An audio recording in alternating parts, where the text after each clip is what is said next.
Assalamualaikum warahmatullahi wabarakatuh. Salam sejahtera, rahayu, rahayu, rahayu. Sugeng pepanggihan malih kalih kula nutur ngelmu channel.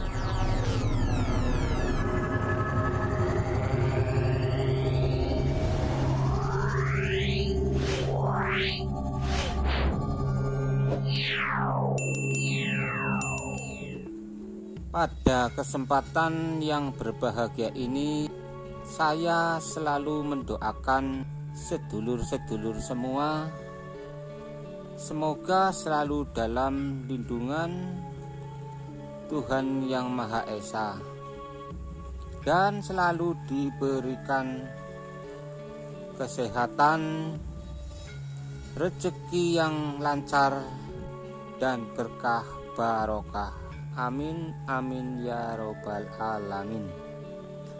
Pada video kali ini saya akan membawakan cerita atau mitos yang berkembang di Nusantara atau di tanah Jawa, terutama di kalangan masyarakat sekitar pantai selatan dari Jawa Barat hingga Pulau Bali.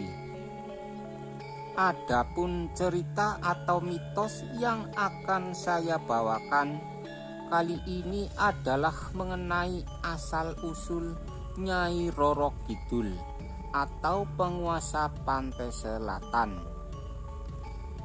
Tapi cerita ini memang berkembang dengan banyak versi, dan yang saya bawakan kali ini cerita yang begitu populer di masyarakat Jawa. Saat kita semua mengunjungi berbagai pantai yang terdapat di pesisir selatan Pulau Jawa, sedulur semua tentu pernah mendengar atau bahkan melihat larangan untuk mengenakan pakaian yang berwarna hijau. Karena menurut cerita hal tersebut dianggap suatu larangan atau pamali dan dipercaya bisa mendatangkan bahaya. Lantaran warna hijau adalah warna khas sang penguasa pantai selatan, yaitu Nyi Roro Kidul. Meski terdapat berbagai alasan logis terkait pelarangan berbusana hijau, tidak dapat dipungkiri legenda Nyi Roro Kidul akan selalu melekat dengan laut atau pantai yang berada di selatan Pulau Jawa. Tapi apakah Anda mengetahui kisah ratu penguasa pantai selatan tersebut yang sangat melegenda dan turun-temurun ceritanya tak pernah hilang di telan zaman?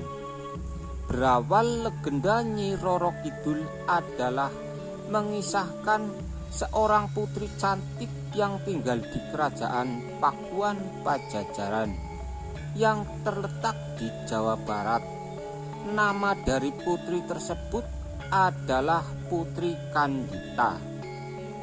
Putri Kandita adalah merupakan salah satu dari sekian banyak anak yang dimiliki Raja Pajajaran, Prabu Siliwangi, yang terkenal seorang pemimpin yang sangat arif dan bijaksana.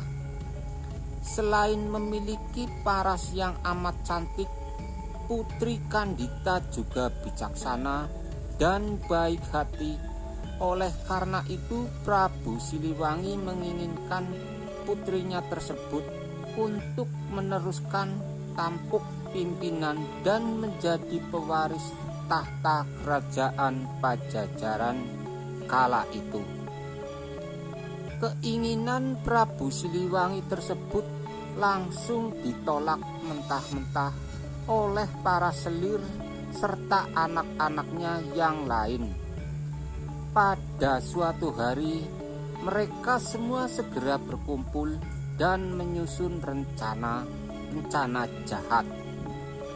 untuk menyingkirkan Putri Kandita dan ibunya, yaitu Permaisuri kerajaan. Untuk bisa mengusir Putri Kandita dan Permaisuri dari kerajaan, mereka segera meminta bantuan pada seorang penyihir yang tinggal di sebuah desa terpencil. Penyihir tersebut sangat terkenal sakti dan menguasai berbagai ilmu hitam yang dikenal ampuh. Saat mereka tiba dan bertemu dengan penyihir, mereka meminta agar Putri Kandita dan Permaisuri diberi kutukan.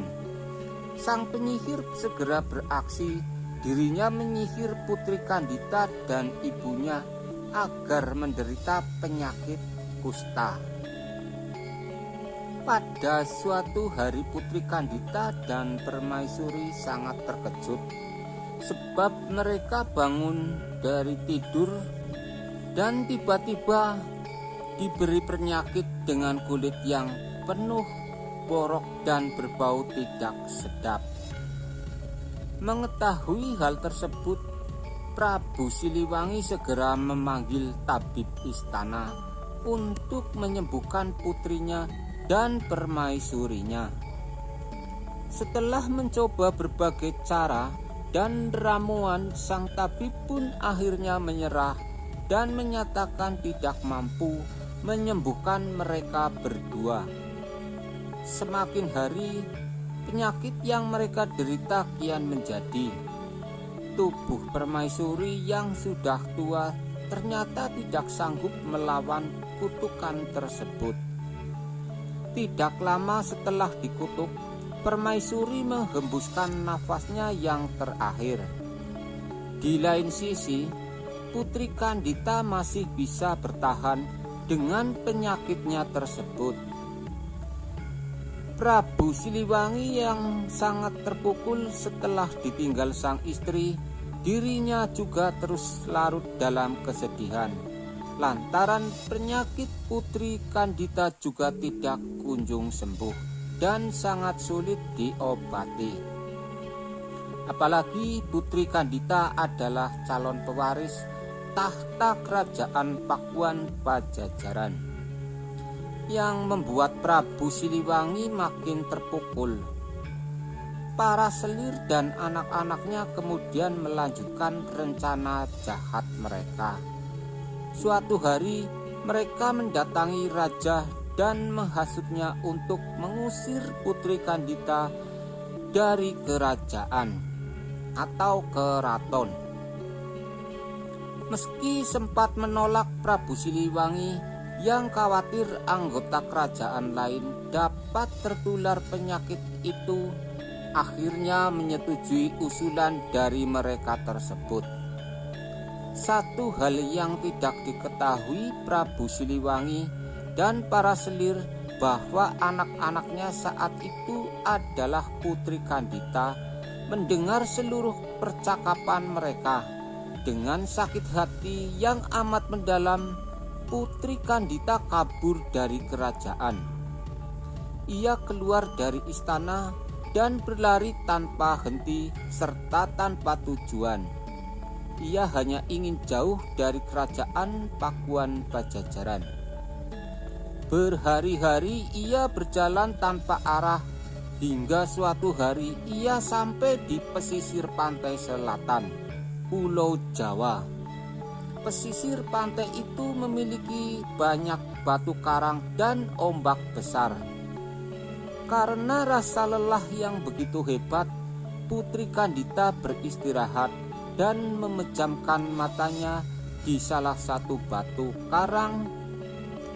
Saat tertidur, Putri Kandita mendapat mimpi untuk menceburkan dirinya ke dalam air laut.